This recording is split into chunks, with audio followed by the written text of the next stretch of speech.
Mesdames, Messieurs, bonjour, bienvenue au 13h. Le président de la République par intérim a regagné Bamako hier soir en provenance d'Abuja. Le professeur Dioncounda Traoré a pris part aux travaux du 11e sommet extraordinaire des chefs d'État de la CEDEAO, sommet qui a adopté le document de concept d'opération stratégique pour le déploiement d'une force militaire internationale. Nous écoutons le président de la République par intérim sur l'adoption du dit document au micro de nos envoyés spéciaux d'Embawan Aouetouri. Un sommet extraordinaire, un de plus, sur la situation au Mali et la situation en Guinée-Bissau.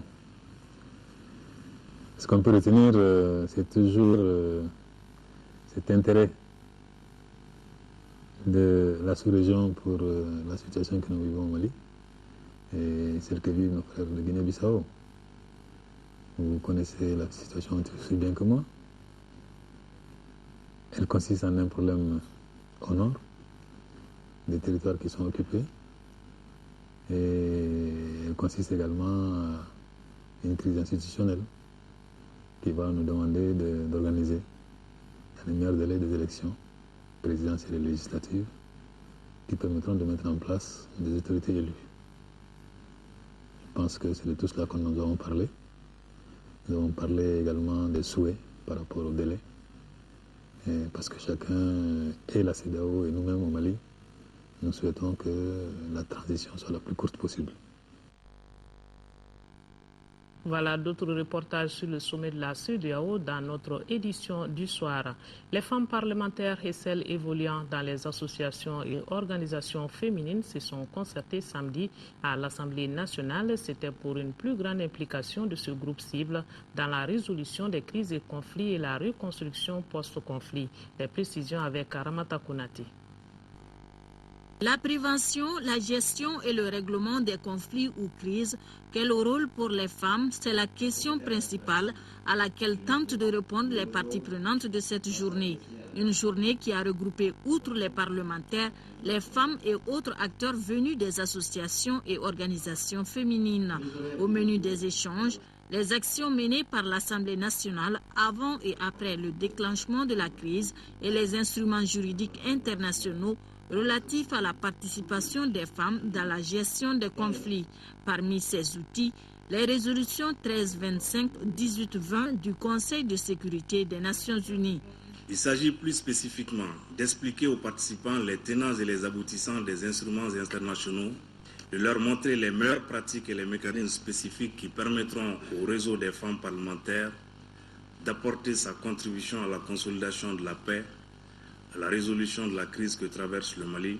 Parlementaires, sociétés civiles et partenaires techniques et financiers, tous conviennent de la nécessité d'impliquer les femmes dans le processus de médiation et de négociation et la reconstruction post-conflit. Constituant plus de la moitié de la population, comment sans elles obtenir la participation du grand nombre et s'engager sur la voie de la paix et du développement?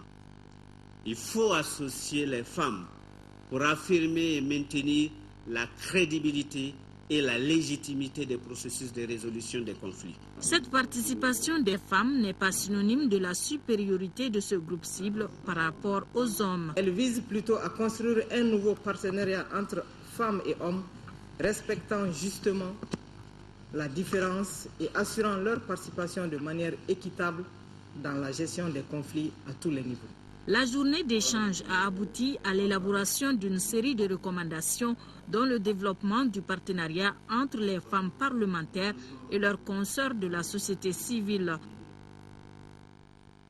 Récompense du mérite avec la compagnie malienne des textiles, la CMDT Holding a initié une journée qualité à Garalo, une localité située à 50 km de Bougouni, et c'est Kignan qui a été primé parmi les 11 secteurs que compte la filiale sud en fonction de son taux de réalisation en grade supérieur au compte de la campagne écoulée. Et pour la remise de trophées, ce sont tous les producteurs du secteur sud qui ont fait le déplacement de Garalo. Garalo où est allé voir Nyanya Alou Traoré. Ce samedi 10 novembre n'était pas un jour ordinaire à Garalo. Hommes, femmes et enfants avaient mis leurs plus beaux atouts, avec à la clé une animation digne des jours de fête de l'orchestre local. Tous à l'unisson, les habitants de cet arrondissement sont massivement sortis pour magnifier leur solidarité à cette journée qualité de la CMDT Holding. Malgré la dernière place de Garalo au rang du classement de la campagne passée, les esprits étaient plutôt festifs.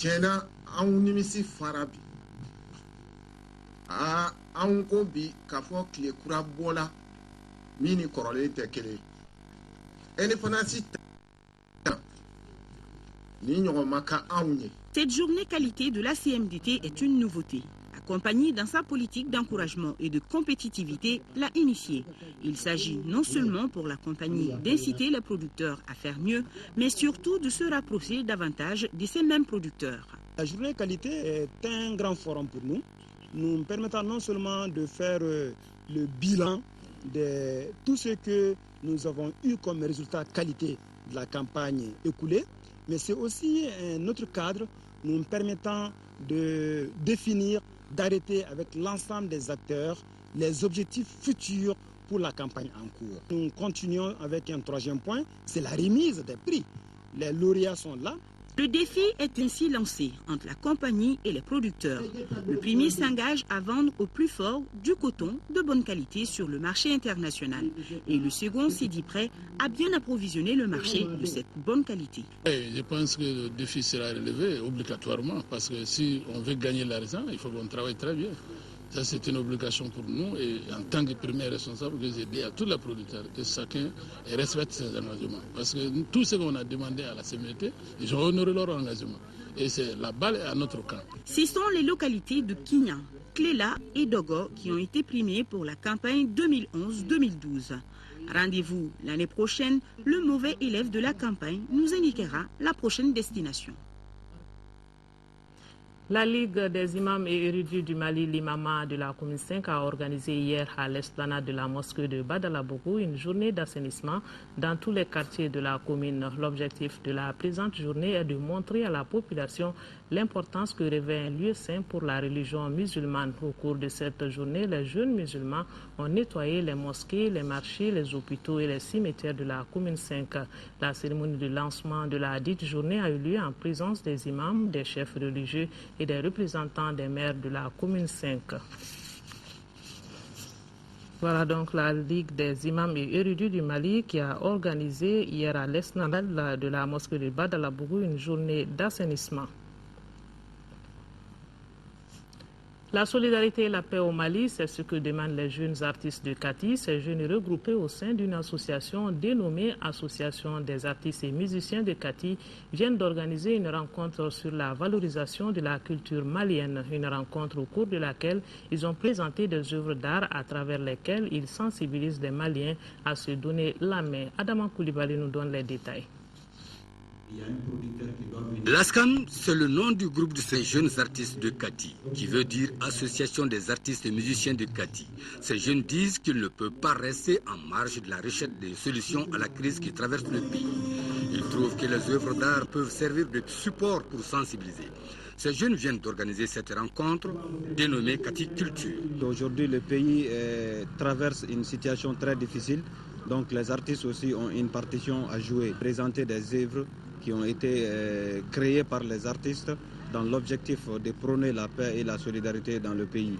Une rencontre qui a servi d'espace de sensibilisation des artistes de la localité sur les contenus et les réalisations des œuvres musicales. Cela après projection sur le groupe de musiciens de Kati. Les poèmes ont été présentés rappelant les valeurs de la société malienne. Mais ce qui a surtout attiré l'attention des invités, c'est le vernissage avec l'exposition d'une quinzaine de tableaux réalisés par une dizaine de peintres sur la paix. Je suis très ému quand les dirigeants de l'ASCAM nous ont contactés. Je ne suis pas le parrain, je fais partie de l'ASCAM. Nous sommes avec eux. La solidarité envers les démunis était au rendez-vous chez les jeunes artistes de l'ASCAM qui ont remis des kits scolaires aux enfants des déplacés de Kati. Sport football, Coupe de la Confédération, vous l'avez vécu en direct hier. Le Djoliba AC jouera bel et bien la finale. Hier après-midi, les Rouges ont battu les Soudanais d'El Hilal 2-0 au terme des 90 minutes, puis 7 tirs au but à 6. Et c'est donc une qualification historique pour le Djoliba AC. Le compte rendu du match avec Siragatou Sissi. Mission accomplie. 2 buts tous en seconde période. L'un à la 53e minute sur pénalty consécutif à une faute du gardien sur Boubacar Bangoura. Le sien qui est parti. But de Idrissa Traoré ici. Moi j'avais très peur, hein, je vous le dis, je ne vous cache pas mon mot. Et l'autre à la 80e minute par l'expérimenté Janvier Abouta d'un tir en pivot tout en puissance ont permis au Djoliba de refaire le retard accusé à l'aller à Omdurman. La marée rouge, venue encourager sa troupe, peut en être fier de la prestation d'ensemble. Comme le stipule le règlement, on procède directement à la séance des tirs au but. Les hommes du technicien Alou Badra Diallo ne tremblent pas. Du cauchemar au rêve, le Djoliba est réveillé. On a un groupe jeune. Il fallait attaquer, faire la différence vite, il fallait être méfiant. Donc c'était les deux cas. En premier temps, on a été très attentif, même si on a eu quelques occasions qu'on n'a pas pu se créer. En deuxième, on est revenu avec un autre mental, celui d'étouffer des passes où ça casse. Parce que quand même, où on gagne, si nous voulons la victoire, on avait deux jeunes, on va la chercher. Si nous ne le voulons pas, nous dirigeons directement tout droit vers la défaite. Ils ont gagné et le droit de jouer la finale, parce que nous, on n'a pas joué. Un obstacle a été franchi. Le Djoliba AC a pris date pour la finale de la Coupe de la Confédération face aux Congolais de l'AC Léopard, pourtant adversaire en phase de poule. Une grande première pour les Rouges. Match aller à Bamako le week-end des 16, 17 et 18 novembre. Et retour 23, 24 et 25 novembre à Dolozi au Congo. À présent, le dossier de ce journal. À partir du premier trimestre 2013, la loi portant interdiction des sachets plastiques et des granulés non biodégradables entre en vigueur et déjà de nombreuses dispositions sont en cours pour remplacer ces sachets qui ont déjà causé de nombreux dégâts. Les consommateurs et les industriels apprécient l'adoption de la loi, mais pour son application, les avis divergent. Tchemoko Sagara et son équipe de reportage sont allés à la rencontre des acteurs. Suivons ce qu'il en est.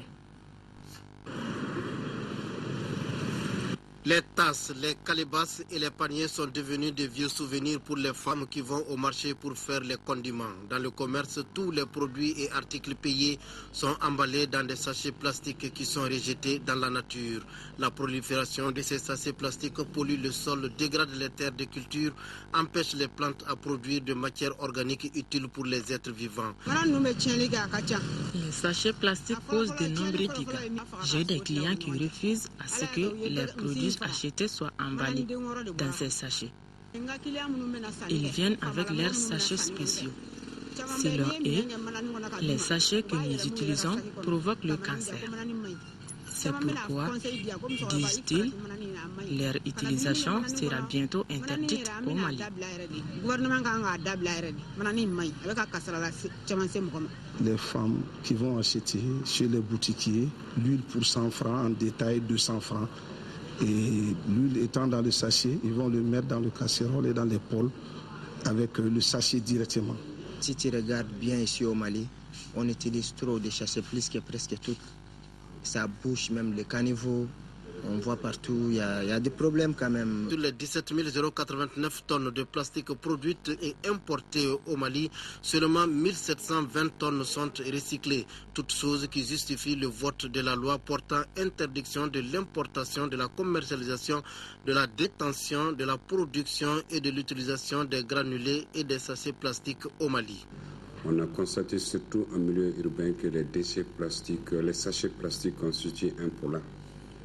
C'est un polluant d'abord, ça salue. Et puis c'est des matériels qui ne sont pas du tout biodégradables. Et c'est vraiment salissant. Et ça mène aussi un problème, c'est un problème environnemental. Donc compte tenu de tout ça, il y a eu ce projet de loi qui depuis 2006 a été initié mais qui n'a pas pu être voté qu'en décembre 2011. Les industriels et les consommateurs saluent l'adoption de cette loi au Mali, mais quant à son application, les avis sont mitigés. Malheureusement, en globalisant, en disant qu'il faut interdire toute importation de granules de polyéthylène, il bloque pratiquement la plupart des industries au Mali et même pratiquement la moitié des importations de produits qui viennent au Mali. En Chine, on a interdit les sacs plastiques de conditionnement dans les supermarchés. Oui, mais on n'a pas interdit le polyéthylène, c'est-à-dire le plastique qui emballe le produit lui-même. Je prends un exemple. Si vous remarquez bien, la boîte de thé, elle est protégée par un film. Ce film est du polyéthylène. Est-ce que ça signifie qu'on ne peut plus utiliser le polyéthylène pour faire ce genre d'emballage? Si c'est ça le cas, à ce moment-là, il faut interdire toutes les importations. Là où il y a le problème dans cette loi, c'est que c'est l'interdiction des granulés. Les gens doivent comprendre que les granulés, c'est tout ce qui permet de faire des plastiques. Ce n'est pas seulement les sachets, mais tout ce qui est plastique. Nous croyons que c'est une très bonne loi et qu'il faille en tout cas l'appliquer.